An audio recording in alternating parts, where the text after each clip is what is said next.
Hey, for my first video, I'm going to be reviewing the PSP GO. I know it's not really an anime review or a game review or anything like that, but I just, something I felt like doing since there's been so much discussion going on about it. It was released October 1st in the Americas and Europe, I believe, and in Japan it was released on November 1st, so like 7 days or 8 days ago or something.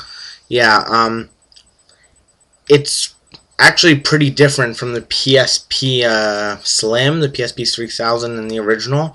Not in terms of gameplay, graphics, or anything like that. Just in terms of design.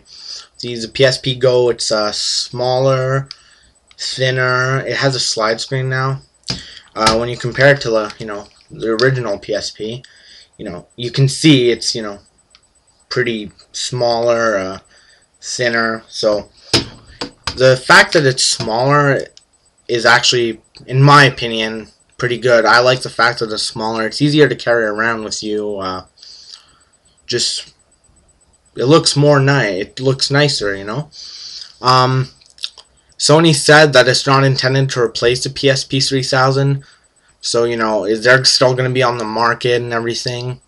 So far, the PSP Go hasn't really been a competition. It's not selling too well from what I've heard. It's 43% lighter and 56% smaller than the original PSP 1000. And when you compare it to the PSP Slim, it is 16% lighter and 35% smaller. So once again, that is a considerable size change. One big thing that changed from the PSPs to the PSP Go is there's no UMD for this system. That's really disappointing because, well, if you want to upgrade, you can't really upgrade because there's no UMDs. All your old UMDs, you'd have to throw them out, and Sony doesn't have a plan, so far at least, to get your PSP games, your UMDs, to your PSP Go. I find that kind of ridiculous. It's just something they should have had, something they should have thought of. They're just going to lose sales if they don't find something like that. Anyway, to make up for the fact that there's no UMD and that you have to store games directly on the hard drive, there is actually a hard drive. It's 16 gigs. That's not that much memory, considering some games can be up to like 1 gig. It's pretty much like the PSP, it can keep PS1 games you can download from the PSN store. And now you have the actual PSP games you can download directly onto it. The PSP Go itself is $250. It's way too much. That's way too much to pay for a system like this. You can get a PS3 for $50 more, and if I had to choose, I'd much rather get a PS3 than this. No offense to, the PSP Go fans out there. But, as you can see, you can't actually see the buttons on it, but as most people know, it's a slide screen. Once you slide it up, it actually turns on. The PSP menu is the same. No changes there. You save the games directly onto it, as I said.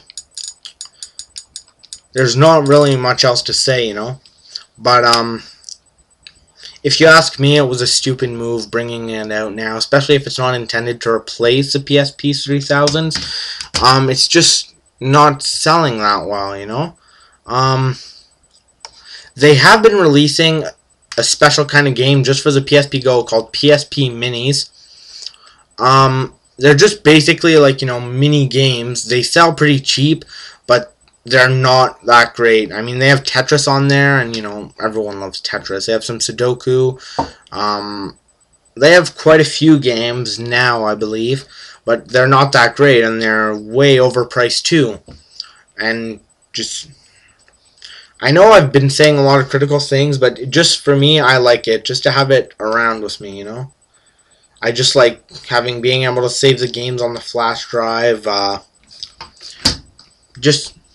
I like it. It's an okay console. It's not the best, but even I admit it's overpriced. It's not that great. It's not good for upgrading, and you can't keep UMDs on it. So that really sucks.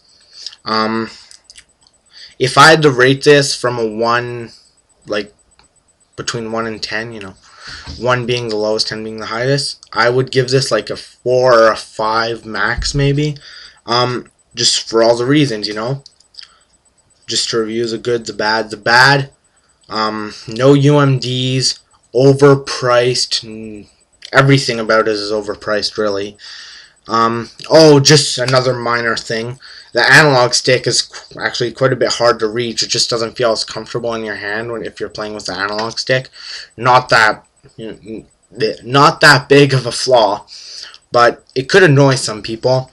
The good about it though, it's really small. It's easy to carry around with you. Easy to hide in class too if you want. The 16 gigs of memory is pretty cool. You can up it to 32 if you have a memory stick micro, which is something else you have to buy because the PSP GO doesn't read the PSP 3000's memory sticks, just all stuff like that. Anyway, that was my review of the PSP GO. Once again, here it is. Hope you liked it. Rate, subscribe, all that stuff. Thanks for watching.